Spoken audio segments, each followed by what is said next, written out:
34장 21절 봉독하겠습니다. 너는 엿새 동안 일하고 일곱 잣날에는 실지니 밭갈 때나 거둘 때에도 실지며 77절 곧 맥추의 초실절을 지키고 세 말에는 수장절을 지키라. 너희의 모든 남자는 매년 3번씩 주 여호와 이스라엘의 하나님 앞에 보일지라. 내가 이방 나라들을 내 앞에서 쫓아내고 내 지경을 넓히리니 내가 매년 3번씩 여호와 내 하나님을 뵈려고 올 때에 아무도 내 땅을 탐내지 못하리라. 아멘. 24절까지 봉독해 드렸습니다. 지난주에 말씀을 18절로부터 24절까지의 말씀 살펴보다가 제가 멈췄습니다. 가나안 땅에 하나님께서 들여보내주시겠다고 말씀하셨습니다. 들여보내시면서 하시는 말씀이 너희가 가나안 땅에 들어가거들랑 반드시 내 언약을 기억하고 새 절기를 꼭 지켜라. 이렇게 말씀하신 장면입니다. 왜 새 절기를 그렇게 꼭 지켜야 되는가? 날짜를 지키라는 말인가 단순히? 그렇게만은 볼 수 없지요. 어떤 날이나 어떤 예식이 중요한 게 아니고요. 그 절기가 가리키는 하나님의 뜻이 있습니다. 물론 그 뜻은 하나님의 언약이고요. 하나님의 앞으로 해가실 일에 대한 약속의 말씀입니다. 하나님이 뭔가를 이스라엘 백성들에게 하시려고 하는데 그것을 기억하려면 그 기억하는 방법이 이 절기를 지키는 것 중에 하나입니다. 하나님이 당신을 기억하게 하시는 방법이 여러 가지가 있죠. 여러 가지가 있는데 그 중에 이 절기를 지키는 것도 바로 거기에 해당됩니다. 지금 여기서는 새 절기라고 했는데 레위기에 가면 또 이 절기가 또 많이 늘어나기도 합니다. 소위 7대 절기, 8대 절기 이렇게도 얘기를 해요. 그런데 이 3번은 반드시 지키라고 하는 말씀을 하셨고 나머지는 그 과정에 또 이런 일도 있다 저런 일도 있다 그런 뜻이에요. 그러니까 이 세 절기만큼은 절대로 잊지 말아라 이런 내용이죠. 그러면 그 절기 안에다가 하나님이 무슨 언약을 담아놨을까? 여기에 우리가 관심을 가져야지. 날짜를 지키라고 했으니까 그 날짜를 꼭 지켜야 되겠다. 그 날짜를 기념해야 되겠다. 이렇게만 생각하는 건 별 의미가 없죠.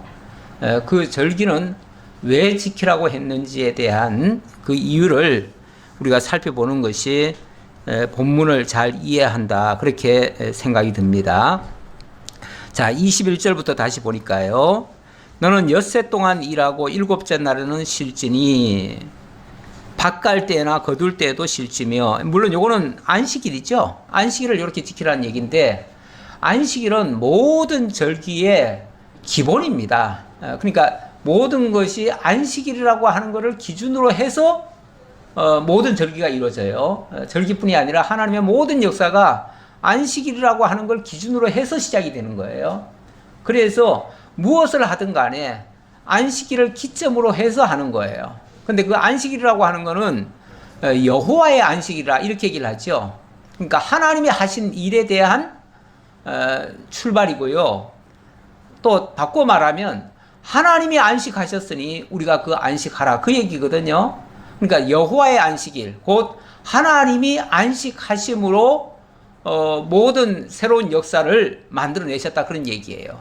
물론 최초의 안식일이라고 하는 것은 하나님께서 당신이 천지를 창조하시고 모든 것을 기쁘신 뜻대로 이루시니까, 그러니까 창조의 완성을 보시니까 하나님이 기뻐하시면서 안식하시니라 이렇게 얘기를 했죠. 그러니까 하나님이 처음 창조하고 쉬신 것을 기념해서 첫 안식일이 만들어진 겁니다.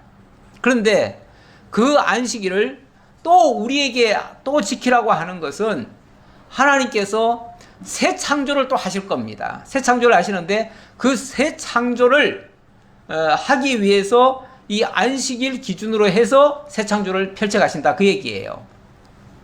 그럼 물론 그 새 창조라고 하는 것은 그리스도를 통한 구속의 역사입니다. 그 구속의 역사를 이루시는데 이 안식일을 기점으로 해서 이루어 가시겠다, 그 뜻이에요.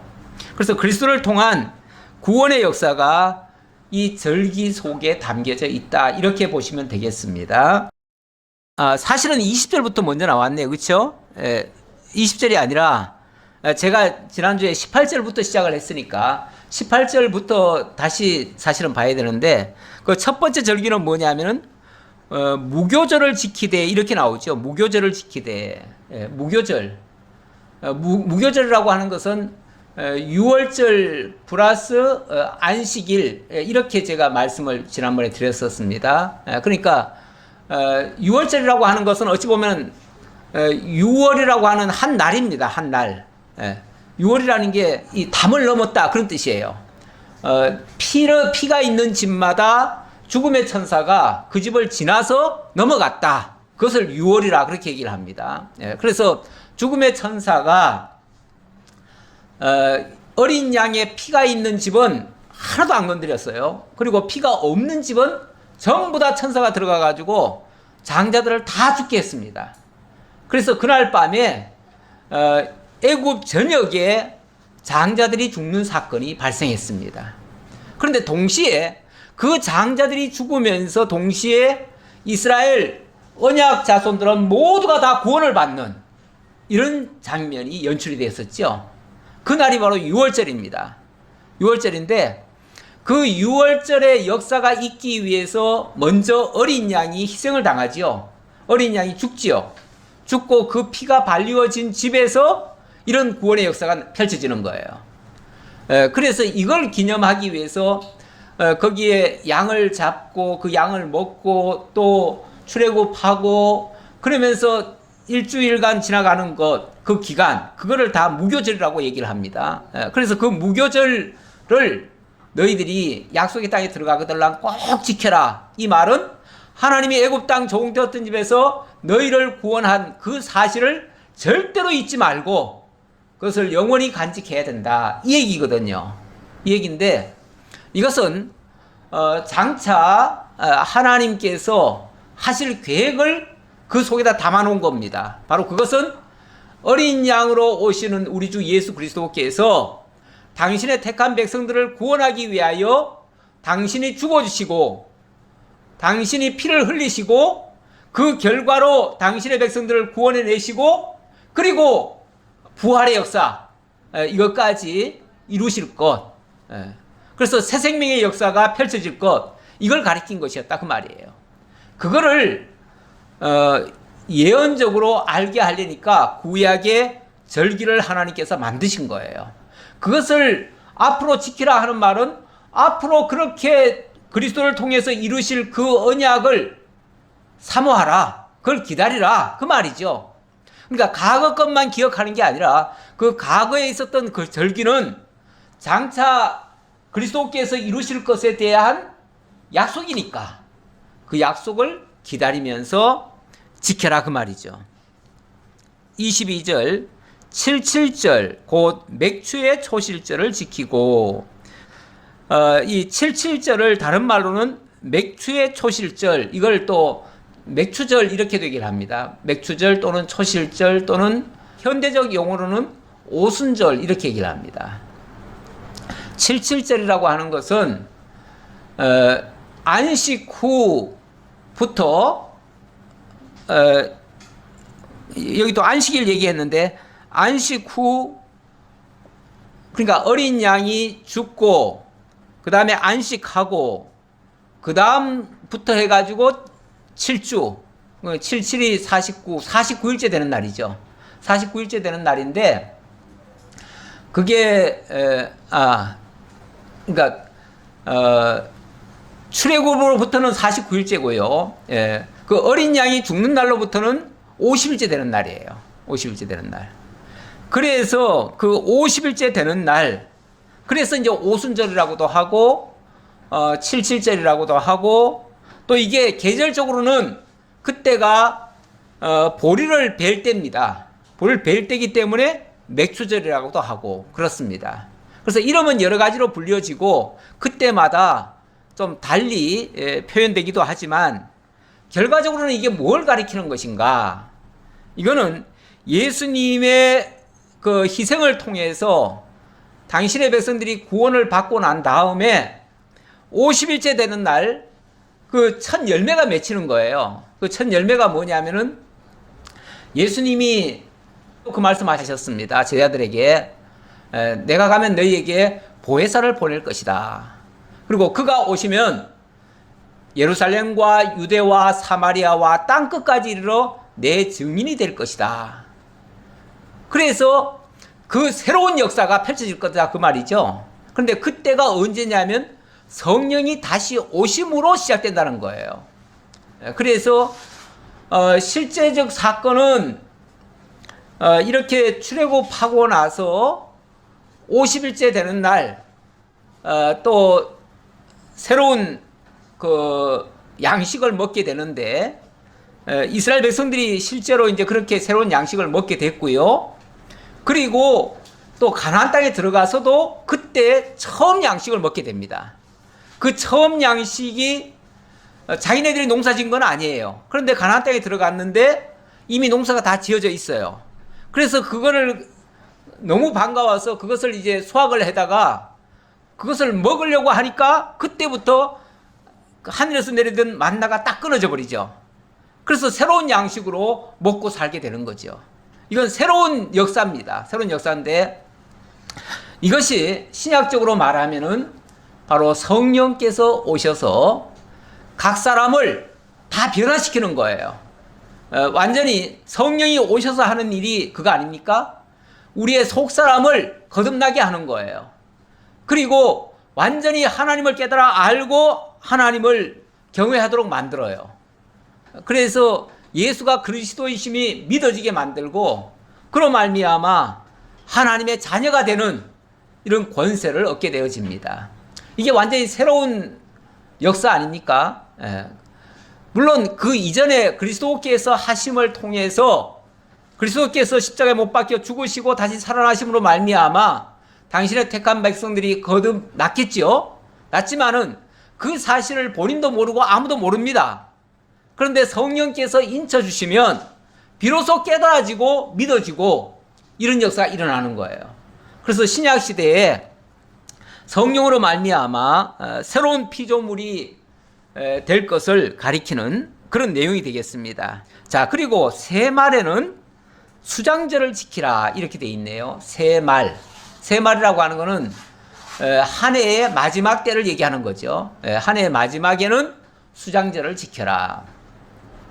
그러니까 여기에 새말, 세초부터 새말까지 이런 얘기를 하는데 이 세초와 새말은 이 세상적인 세초와 새말이 아니고 하나님께서 새로 정하신 세초와 새말입니다. 그래서 하나님이 새롭게 만들어주신 그러한 날, 이거는 이제 한 해 마지막이기도 하지만 이 세상의 어찌 보면 마지막 때를 얘기하는 거예요. 이 세상의 마지막 때. 그때가 언제입니까? 주님 다시 오실 날이죠. 주님 다시 오실 날이에요. 그래서 이 장막절은 세상적으로 말하면은 그 당시로 말하면은 이제 가나안 땅에 들어가 가지고 1년 농사를 짓고 그 농사물을 다 거두어다가 갈무리하는 때죠. 그 갈무리하는 걸 가리키는 것이지만 이것이 가리키는 의미는 장차 그리스도께서 당신의 모든 택한 백성들 어찌 보면 알곡을 추수해서 천국 창고에 드리는 그 일을 하기 위해서 예수님이 다시 오신다는 거예요. 그 다시 오셔서 당신의 백성들을 영원한 천국으로 인도하시는 그 일을 하실 것, 이걸 가리키는 거예요. 이게 어찌 보면 하나님께서 앞으로 해가실 일들 아닙니까? 당장 이스라엘 백성들에게 해가실 일이 아니라 이스라엘 백성들은 가나안 땅에 들어가면 새로 맞이하는 환경에서 다른 건 다 있더라도 이 세 가지만큼은 절대로 잊어서는 안 된다. 지금 그 얘기하는 거 아닙니까? 그게 이제 역사적으로는 그 당시에 뭐 농사를 짓고 뭐 이런 걸 통해서 알게 되겠지만 단순히 거기서 머물지 말고 하나님이 앞으로 너희들을 이렇게 해갈 거다라는 걸 기억하라는 거예요. 과거에 이미 해주셨음을 기억하고 지금 해주고 있음을 기억하고 장차 하나님이 하실 것을 바라보고 소망하라는 거예요. 그래서 유월절은 이미 예수님께서 십자가에 못 박혀 죽으시고 3일 만에 부활하심으로 말미암아 유월절 사건은 이미 이루어졌습니다. 그렇죠? 이루어졌어요. 그리고 이 77절 바로 오순절이라고 하는 것은 이거는 오순절에 실제로 역사 속에서 오순절 성령이 임하셨죠. 오신 그 성령은 내가 세상 끝날까지 너희와 함께 있을 것이다 그랬습니다. 그 성령은 떠나지 않습니다.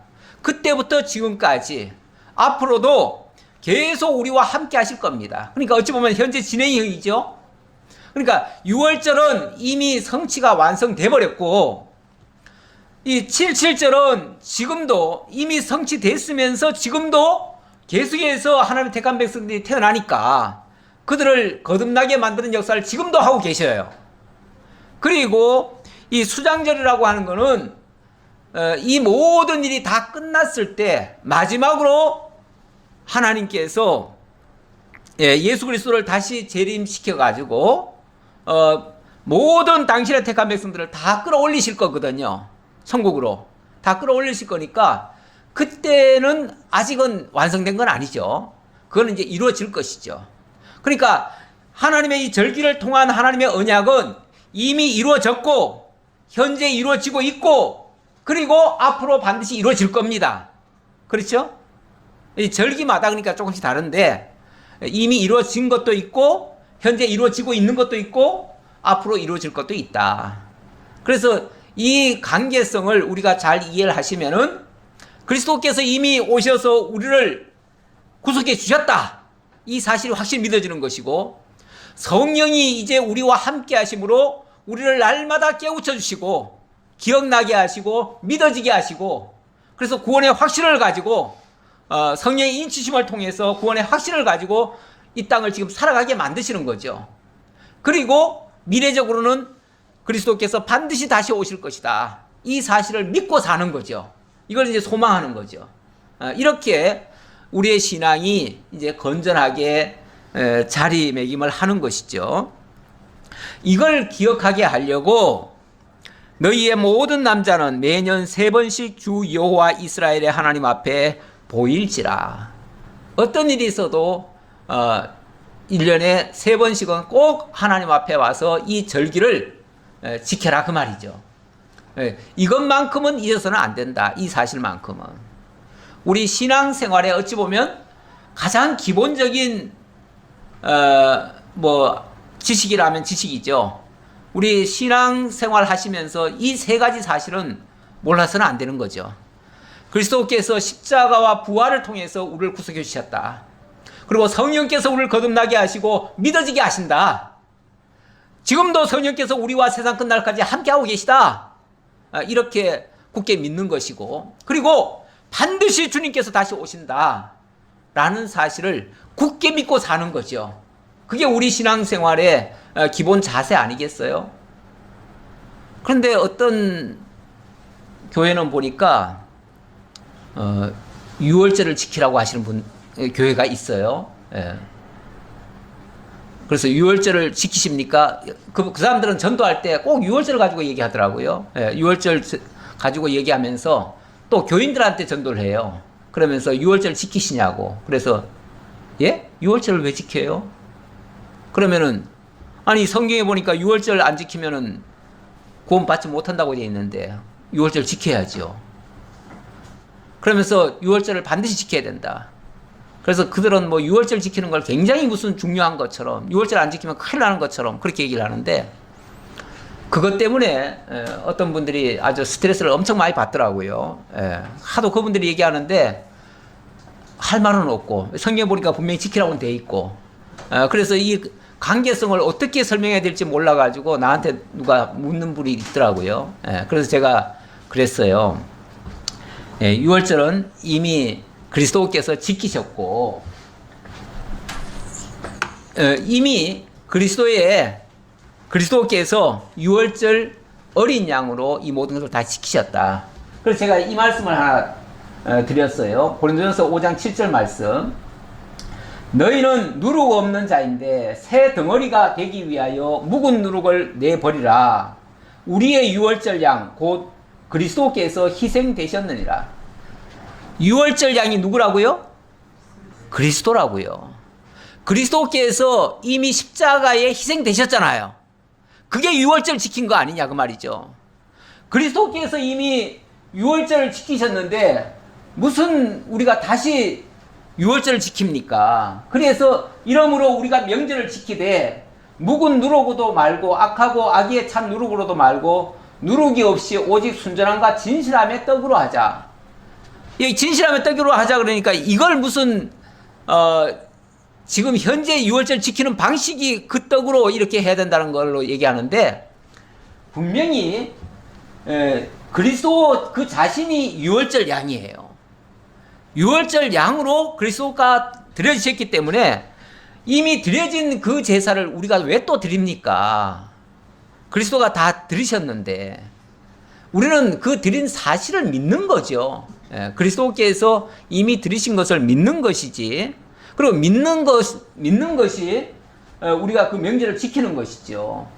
그런데 자꾸만 이걸 갖다가 문자 그대로. 그러니까 이 문자주의라는 게 굉장히 무서워요. 우리가 성경대로 해야 된다는 말은 문자대로라는 얘기가 아니에요. 그 의미를 제대로 알고 드리자 그 얘기예요.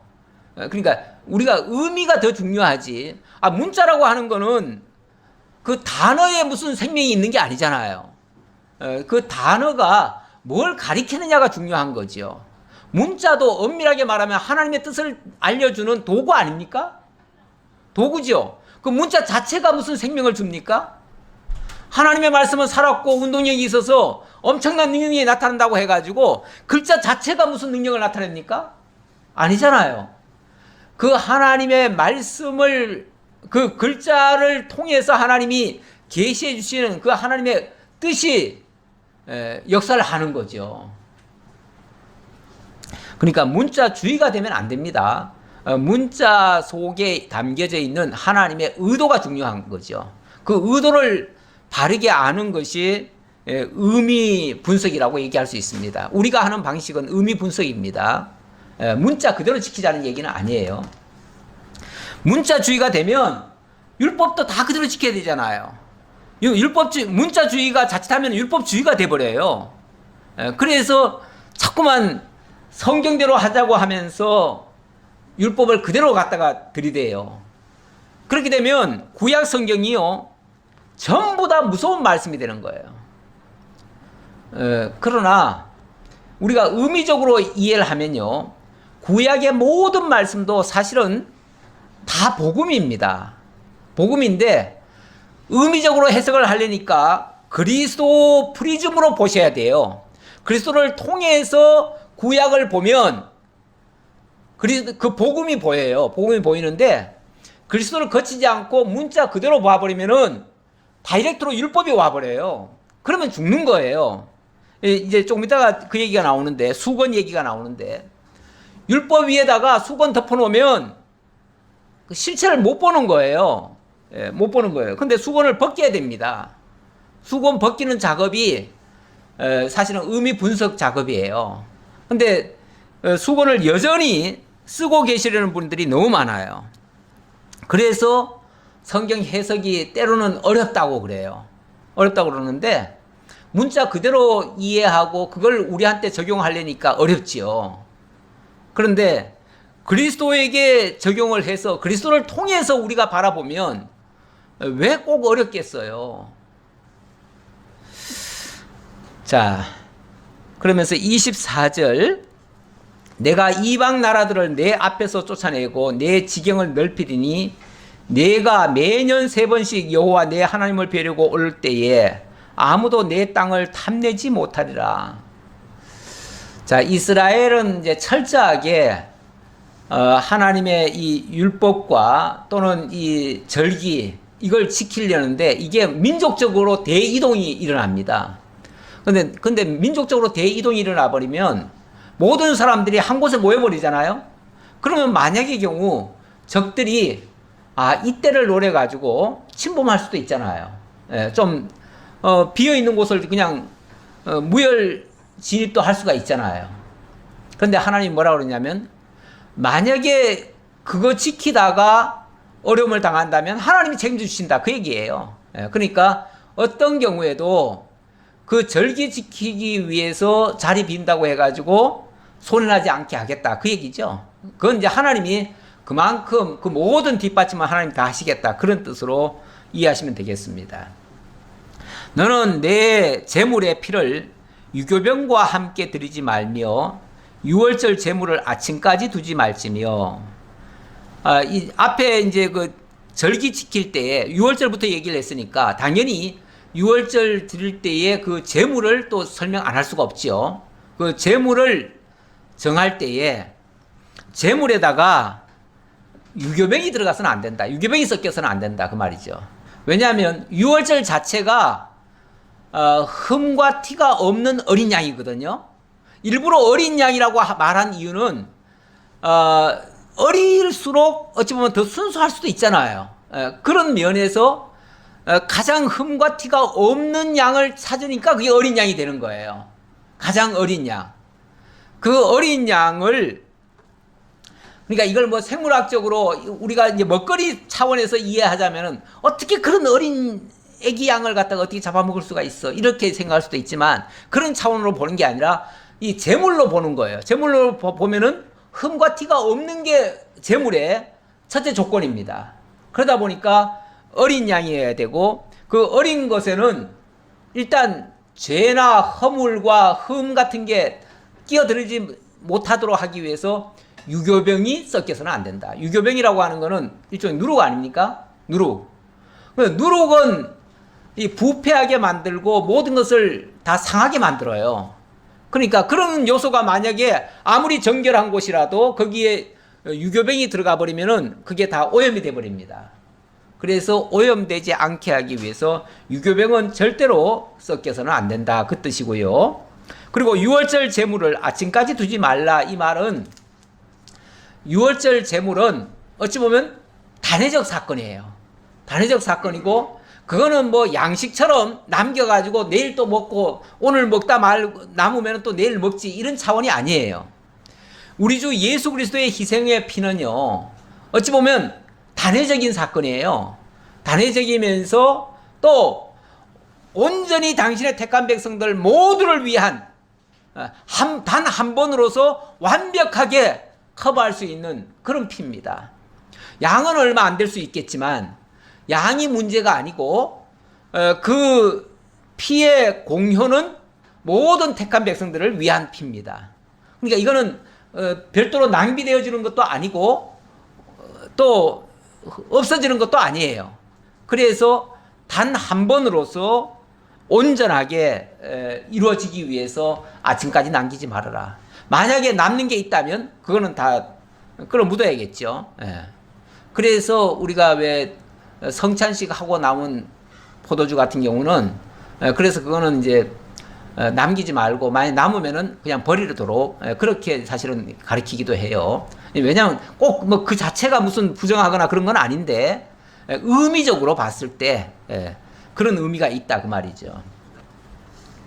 그 다음, 내 토지 소산에 처음 익은 것을 가져다가 내 하나님 여호와의 전에 드릴지며, 또 모든 재물은요 첫 것이어야 됩니다. 첫 것, 또 첫 소산물, 마다들, 뭐 장자, 뭐 이런 식으로 얘기하죠. 전부 다 첫 것도 결국은 하나님의 독생자로 오셔서 우리를 대속해줄, 어찌 보면 마다들 되시는 우리 주 예수 그리스도를 가리키는 말입니다. 그런 의미로서 첫 것으로 드리라고 했고요. 그 다음에 너는 염소 새끼를 그 어미의 젖으로 삼지 말지니라. 어미의 젖으로 삶아서는 안 된다. 그러니까 어찌 보면 완전히 씨를 말리는 거 아닙니까? 예를 들어서 소를 잡았는데 그 소의 젖으로 삶는다는 말은 그 소가 먹을, 그 어린 송아지가 먹을 양식까지 다 같이 쓰는 거 아니에요? 그러니까 함께 그걸 다 없애지 말아라, 그 얘기죠. 그런 의미인데, 예, 그래서 그 제물을 할 때, 제물을 희생시킬 때 완전히 뭐 씨를 말리듯이 이렇게 해서는 안 된다, 그 말이죠. 그러니까 꼭 장자만 하고, 그 장자를 또 희생시킬 때 그 새끼가 먹을 젖으로는 삶지 말아라. 근데 아마 이쪽 사람들은 그 고기를 삶을 때 그 젖으로 삶기도 하는가 봐요. 예. 뭐 저는 모르겠어요. 그 요리법이 그 있는지 없는지 모르겠는데 아마 그렇게 하는 것 같은데, 이 제물로 삼을 때는 절대 그렇게 해서는 안 된다, 그런 얘기예요. 자, 그 다음 27절의 말씀입니다. 예, 27절로부터 29절의 말씀은 여호와께서 지금 사실은 이제 말씀으로 지금 계명을 주시는 거 아닙니까? 주시는 거를 가지고 이제 앞으로 약속의 땅에 들어가서 이렇게 지켜라, 이런 의미를 내가 담고 있다라고 했고, 그거를 이제 10가지 계명으로 기록을 해서 돌판에다가 써주시는 그런 장면이 되겠습니다. 이거는 물론 처음에 하나님이 주셨던 그 돌판이 깨졌기 때문에 다시 주시는 증거판이 되겠습니다. 여호와께서 모세에게 이르시되 너는 이 말들을 기록하라. 내가 이 말들의 뜻대로 너와 이스라엘과 언약을 세웠음이라 하시니라. 물론 여기에 기록하라는 말은 이 10가지 계명, 10계명을 기록하라는 말은 아니고요. 10계명은 하나님이 써주실 건데, 이제 그 계명과 함께 주시는 언약의 말씀이 있잖아요. 다시 말하면 약속의 땅에 들어가서 지켜야 될 이 절기 같은 이런 것도 일종의 약속으로 지금 주신 거거든요. 그러면서 그들과 또 앞에 몇 가지 또 더 얘기한 게 있어요. 그 가나안 7족속들과 뭐 언약 맺지 말아라, 뭐 이런 것도 하나의 부탁이고요. 또 그쪽에 우상은 다 찍어 없애라, 그 우상에게 절하지 말아라, 뭐 이런 얘기들 앞에 몇 가지 얘기했습니다. 그런 것들을 네가 따로 이제 기록을 해라, 그 말이죠. 그런 것들을 잊지 말도록 하는 말씀입니다. 모세가 여호와와 함께 40일 40야를 거기 있으면서 떡도 먹지 아니하였고 물도 마시지 아니하였으며 여호와께서는 언약의 말씀 곧 십계명을 그 판들에 기록하셨더라. 예, 이 장면이 이제 하나님께서 직접 써주시는 장면이 되겠습니다. 그런데 제가 지난주에도 말씀드렸던 것 같은데, 처음에 올라갔을 때는 40주 40야를 그때도 함께 있었지만 그때는 뭐 떡도 먹지 아니하고 물도 마시지 않았다는 이 표현이 없더라고요. 내가 다시 확인해 보니까. 그래서 어찌 보면 이번이 더 힘든 일이죠. 더 힘든 일이에요. 뭐든지 하나님이 처음에는 전부 다 은혜로 다 주십니다. 은혜로 주시고 그 다음에는 하나님께서 우리에게도 그 수고를 동반하게 만드십니다. 그래서 제가 홍해와 또 요단강 건널 때의 모습을 제가 설명을 드리는 바가 있는데요. 예. 그래서 처음에는 뭐든지 다 은혜고 어찌 보면 쉽다고도 말할 수 있어요. 그런데 하나님이 처음에 하신 일들은 다 쉽게 하셨어요. 그런데 두 번째 하는 일들은 다 어렵습니다. 하나님께서 어찌 보면 처음에 하나님 은혜로 주실 때는 뭐든지 다 쉽게 된 거 아니에요? 말씀 한마디로 다 되고 뭐 어려울 게 하나도 없었죠. 그런데 범죄하고 나니까 얼마나 어렵게 됐습니까? 또 그걸 회복하려니까 얼마나 힘이 듭니까? 그래서 첫사람 아담은 에덴 동산에서 뭐 금식이라는 거를 모르고 살았습니다. 그렇죠? 마음껏 따먹고 살았지요. 뭐든지 좋은 대로 자기 좋아하는 대로 다 할 수 있었죠. 근데 둘째 아담 예수 그리스도는 이 땅에 오셔서 첫 번째로 맞닥뜨린 것이 40일 금식 기도입니다. 광야에 나가셔서 최악의 조건에서, 첫사람 아담은 최선의 조건에서, 가장 좋은 조건에서 마음껏 따먹고 범죄했는데, 둘째 아담은 최악의 조건에서 40일간 금식하시고 그리고 그 마귀의 유혹을 이겨냈죠.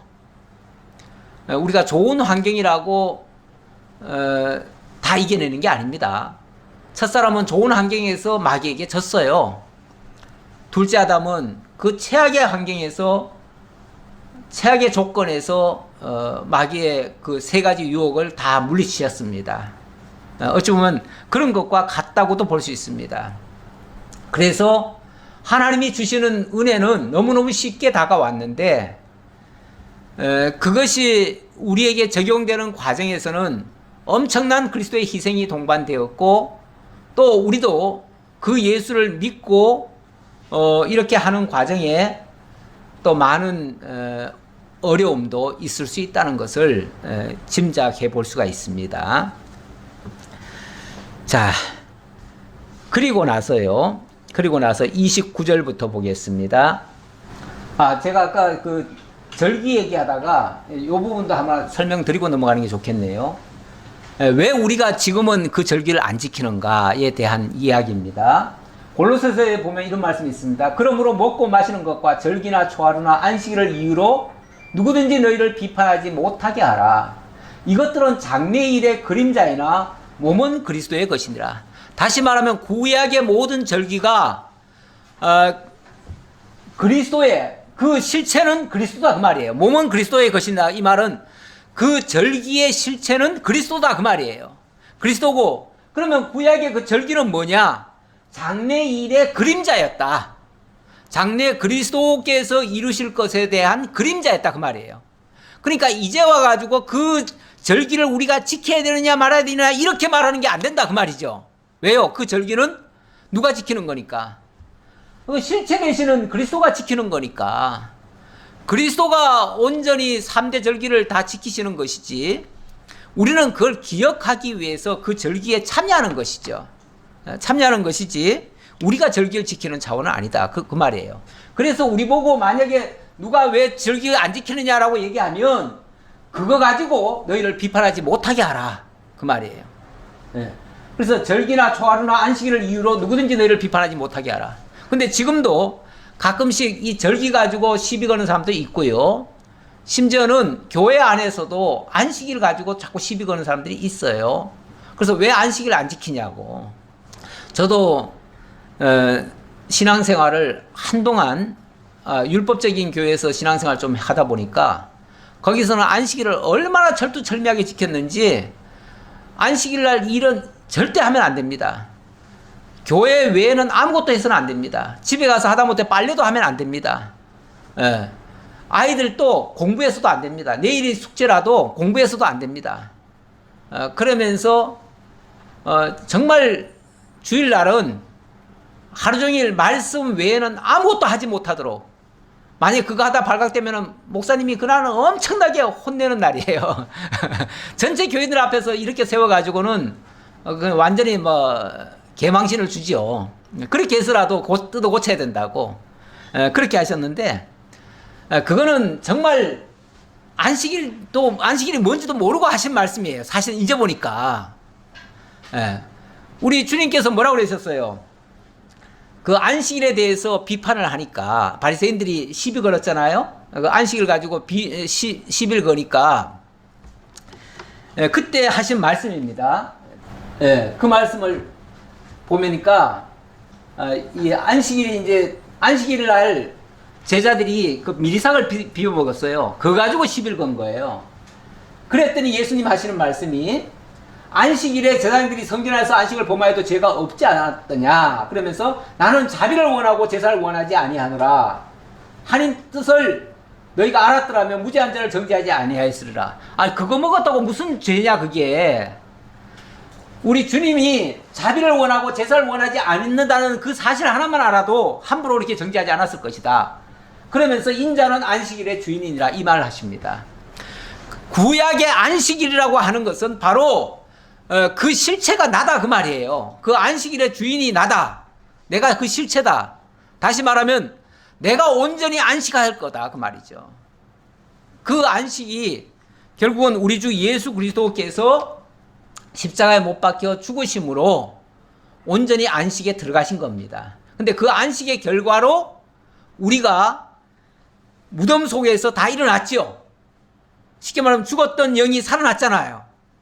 그래서 그리스도 안에서 이제 부활을 한 겁니다. 그리스도께서 당신이 안식을 하시고 부활을 시킨 겁니다.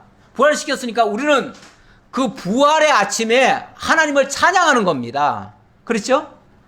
그래서 지금은 안식일을 지키는 것이 아니라 지금은 주일을 지킨다고 하지요. 주일이라고 하는 것은 날짜적으로도 부활의 날이에요. 이거는 안식은 무덤에 들어가는 걸 가리킨다면, 왜냐하면 무덤에 들어가야 아무것도 안 하니까. 원래 안식일은 아무것도 안 하는 날이거든요. 근데 아무것도 안 한다는 말은 결국은 무덤 속에 들어갈 걸 가리킨 것이었어요. 그런데 예수께서 대신 무덤에 들어오셔가지고 무덤 속에 있던 자들 다 끄집어내 주셨거든요. 그래서 우리를 이제 무덤에서부터 완전히 자유를 주신 거예요.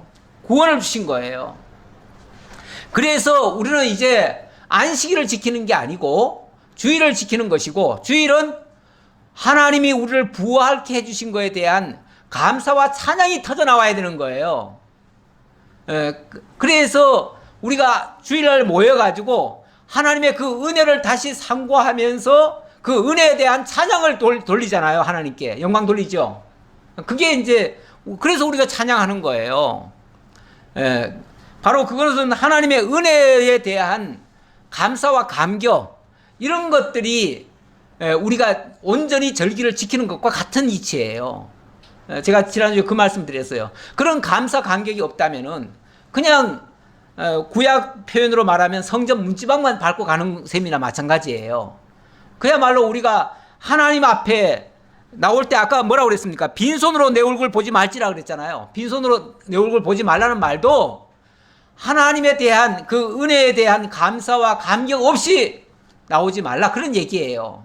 그러니까 교회에 와서 정말 하나님의 은혜를 깨닫고 그 은혜에 대한 감사 찬송이 터져 나오면 빈손으로 온 게 아닙니다. 하나님께 정말 엄청난 것을 지금 받고 또 하나님께 드리는 그런 시간인 거죠. 예. 그렇게 이해하시면 되겠고요. 예, 그 다음 29절 제가 아까 하다가 말았는데요. 일단 보시죠.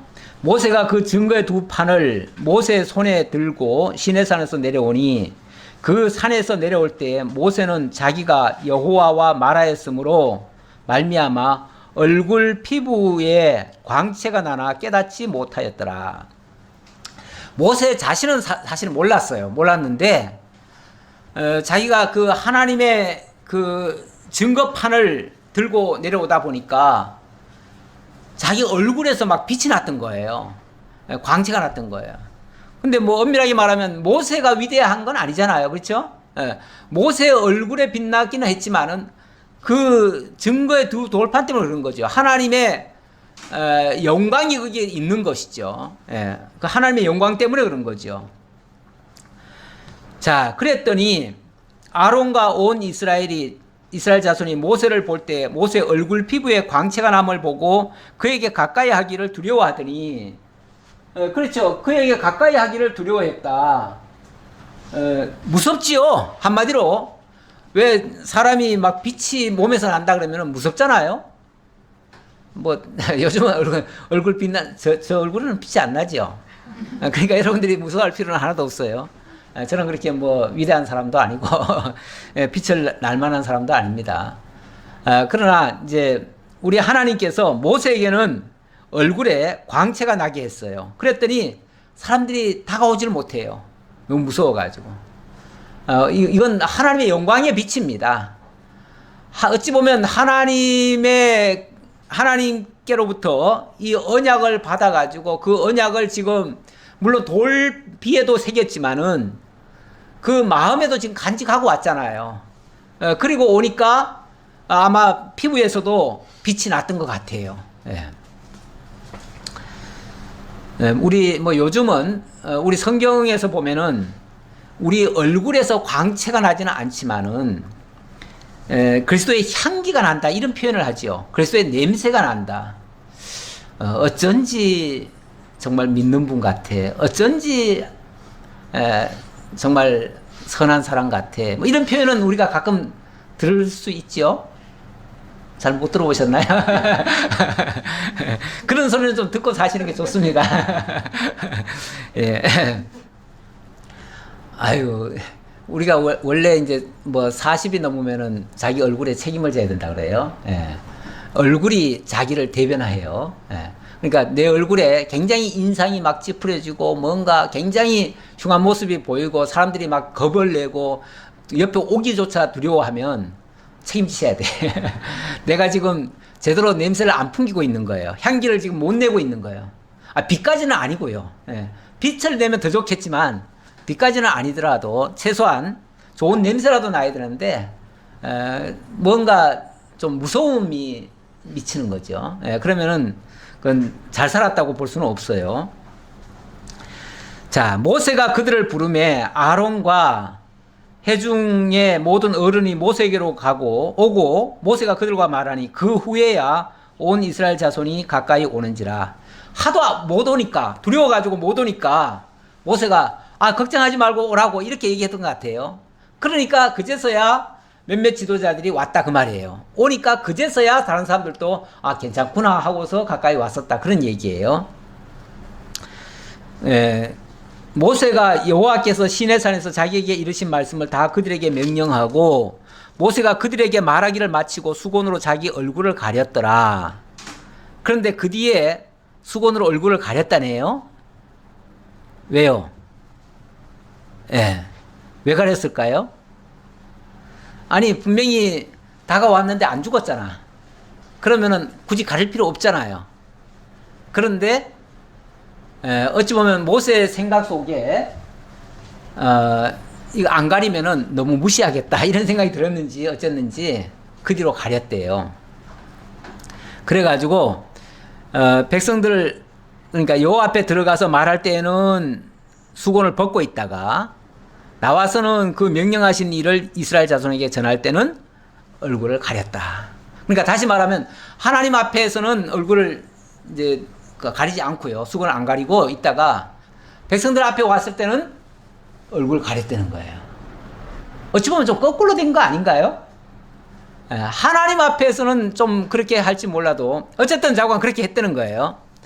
여기에 대한 설명이 신약에 물론 나옵니다. 신약에 나오는데 뭐라고 되어 있냐면 고린도후서 3장 14절에 이렇게 나옵니다.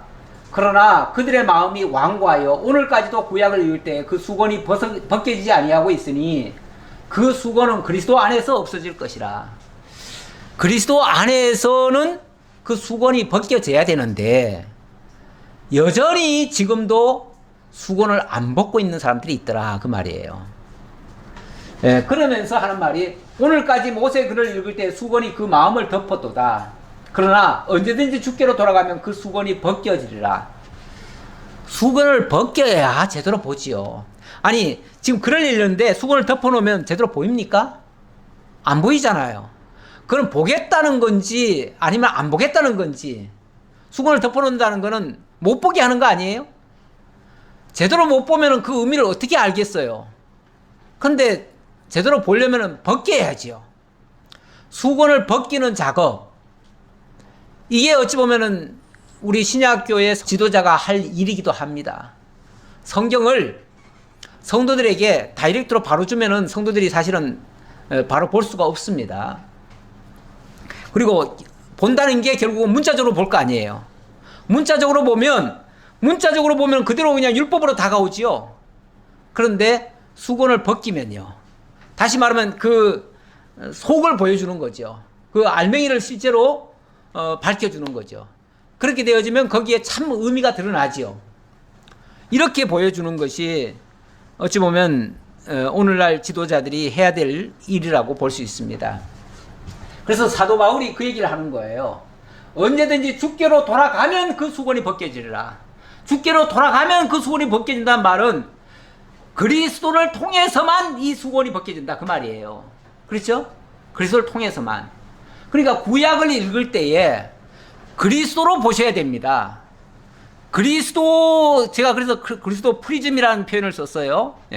프리즘이라고 하는 게 저 태양을 볼 때에 프리즘을 통과하면 태양은 그냥 하나의 빛 같지만은 사실은 그 안에 여러 가지 빛이 다 나뉘어져 있습니다. 있는데 그것을 나눌 수 있는 것이 프리즘이에요. 프리즘이 없으면 절대 바로 볼 수가 없어요. 바로 볼 수도 없고 또 봐서도 안 되고요. 태양 바로 보면 죽습니다, 원래.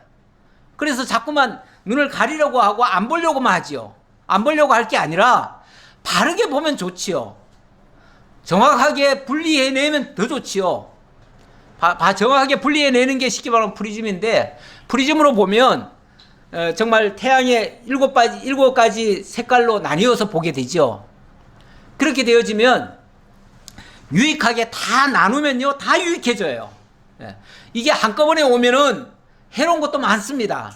해로운 것도 많아가지고 태양 바로 쐬면 안 돼. 그래서 태양 안 쐬려고도 막 그래요.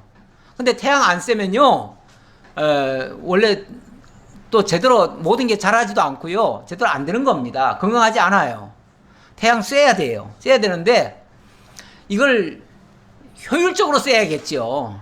필요한 것만 좋은 선이 있고 어찌 보면 해를 끼치는 선도 있어요. 근데 그 해를 끼치는 선은 또 다른 데 또 유익해요. 그런데 모든 것을 그 용도에 나눠 가지고 제대로 쓴다면은 아주 유익하겠죠. 이렇게 나누는 작업이 쉽게 말하면 수건을 벗는 건데, 그 수건 벗는 작업이 그리스도를 통해서만 된다 그 말이에요. 그래서 주께로 돌아가면 언제든지 그 수건이 벗겨지리라. 그러면서 주는 영이시니 주의 영이 계신 곳에는 자유가 있느니라. 그래서 주님을 발견하고 그 말씀 속에서 주님을 발견하고 우리가 그 주님 안에 들어가게 되어지면 거기서는 진정한 자유가 생긴다 그 말이죠. 우리가 구약 성경을 그리스도를 통해서 보면요, 전부 다 복음입니다. 우리 총회 목사님 한 분이 저한테 책을 선물을 몇 권을 하셨어요. 몇 권을 해주셨는데, 그 목사님은 정말 책을 많이 쓰셨어요. 정말 학자시고 인하대 교수도 하시고 그러시는 분인데, 이분이 책을 쓰시면서 이제 어찌 보면 좀 자랑 삼고 또는 굉장히 자부심을 가지시고 이렇게 쓰셨는데, 내용이 뭐냐면은 예를 들어서 창세기에서 본 복음, 출애굽기에서 본 복음, 뭐 예레미야에서 본 복음, 뭐 이런 식이에요. 그러니까 구약 성경에 복음이 있다는 거예요. 복음이 있다는 건데 구약 성경의 일부를 가지고 그 복음, 이게 복음이다 이렇게 얘기를 하시는 거죠. 근데 제가 그렇게 보면요, 너무 또 구약을 일부분만 복음이 있는 것처럼 이렇게 보여질 거 아니에요? 근데 저는 그렇게 보질 않고 구약 성경 전체도 다 복음이다 이렇게 보는 거죠. 다만 그 복음이 그 자체는 율법인데, 분명히 모세오경이 율법 맞잖아요. 율법인데 그리스도를 거쳐서 보면 전부 복음인 거예요. 그렇게 보면 구약 성경이 전체가 다 복음이죠. 성경 전체가 다 복음이죠. 복음 아닌 게 어디 있어요? 복음만 따로 구분할 이유가 또 뭐가 있어요? 사실은 그렇죠? 네. 그러니까 중요한 거는 구약 성경 안에 뭐 예를 들어서 뭐 거기 창세기 3장 15절은 복음이다. 예를 들어서 이렇게 얘기해버리면 그것만 복음이고 나머지는 율법이라는 얘기가 돼버리잖아요.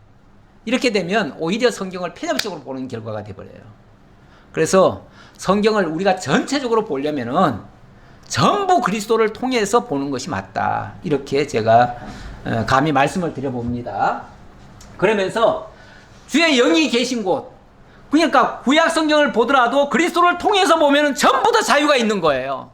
전부 다 복음으로 다가오니까. 그러나 그렇지 않으면 그 율법이 전부 다 우리를 죽이는 거죠. 우리가 다 수건을 벗은 얼굴로 거울을 보는 것 같이 주의 영광을 보매, 수건을 벗으면 그리스도의 영광이 보여요. 영광을 보매 그와 같은 형상으로 변화하여 영광에서 영광에 이르니 곧 주의 영으로 말미암음이니라. 그 영광을 보는 자들은 우리도 그 영광에 참여한다 그 말이죠. 그렇죠? 그 영광을 깨달으면, 그러니까 구약의 율법 속에서 그리스도를 발견하면 우리가 자유가 있고 그 영광에 참여하면 우리도 영광스럽게 되는 거다 그 말이죠. 이렇게 하나님께서 해가시는데, 이걸 수고를 여전히 덮어놓는 분들이 있어요. 덮어놓고 자꾸 율법 그대로 지키라고 하고, 그대로 안식일 지키라고 하고, 그대로 유월절 지키라고 하고, 그대로 절기 지키라고 하고, 이거는 구약을 아직 안 베끼는 거예요. 제가 이 그림을 하나 가져왔는데, 모세가 얼굴에 난 강체를 보이지 않게 하려고 수건을 덮었다라 그러는데, 물론 그 당시는 백성들이 너무 두려워하니까 덮을 필요가 있어요. 백성들을 위해서 보호한다고. 그런데 그 뒤에까지 계속 쓰고 있었다는 거는 이건 위하는 게 아니죠. 다른 의도가 있는 거죠. 다시 말하면 자기 영광이 사라지는 것을 주목하지 못하게 하려고 이렇게 얘기하죠. 다시 자기 영광이 훼손될까봐. 그래서 수건을 계속 쓰고 있었다 그 말이에요. 그런데 이런 말씀 때문에 예배당에 와가지고도 수건 쓰시는 분들이 있어요. 이게 이제 교리적으로 아예 하나님 앞에서는 수건 써야 된다 이렇게 아주 주장하시는 분들도 있어요. 요 위에 그림은 이거는 하나님의 교회의 그림이고 요거는 천주교 그림입니다. 천주교나 하나님의 교회는 전부 다 이렇게 수건을 써요. 여자들이. 여자들이 어떻게 하나님 앞에서 맨몸으로 보일 수 있냐 이런 뜻이에요. 그런데 고린도전서 11장 13절에 이런 말씀이 있습니다. 너희는 스스로 판단하라. 여자가 머리를 가리지 않고 하나님께 기도하는 것이 마땅하냐? 만일 남자에게 긴 머리가 있으면 자기에게 부끄러움이 되는 것을 본성이 너희에게 가르치지 아니하느냐? 만일 여자가 긴 머리가 있으면 자기에게 영광이 되나니 긴 머리는 가리는 것을 대신하여 주셨기 때문이니라. 근데 언뜻 들으면은, 언뜻 보면은 뭐 같아요? 마치 수건 쓰라는 것처럼 돼 있죠. 그러니까 문자적으로 보면 수건 쓰는 것 같이 돼 있어요. 그런데 여자가 긴 머리가 있으면 자기에게 영광이 되나니 긴 머리는 가리는 것을 대신하여 주셨다. 그러면 이미 여자가 머리를 긴다는 것은 이미 쓴 거나 다름없다 그 얘기잖아요. 그럼 안 써도 된다는 얘기잖아요. 그렇죠? 안 써도 된다는 얘기고, 그 다음에 논쟁하려는 생각을 가진 자가 있을지라도 우리에게나 하나님의 모든 교회에는 이런 관례가 어떻다? 없느니라 그랬어요. 없느니라. 원래 이런 법이 없다 그 말이에요. 이런 법이 없느니라. 이런 관례가 없느니라. 이게 교회 전통이 아니다 그 말이에요. 아마 그 당시도 이런 거 가지고 논쟁이 있었던 것 같아요. 논쟁이 있으니까 여기에 대한 사도 바울이 정리를 한 거예요. 그러면서 이런 식으로 하지 말아라.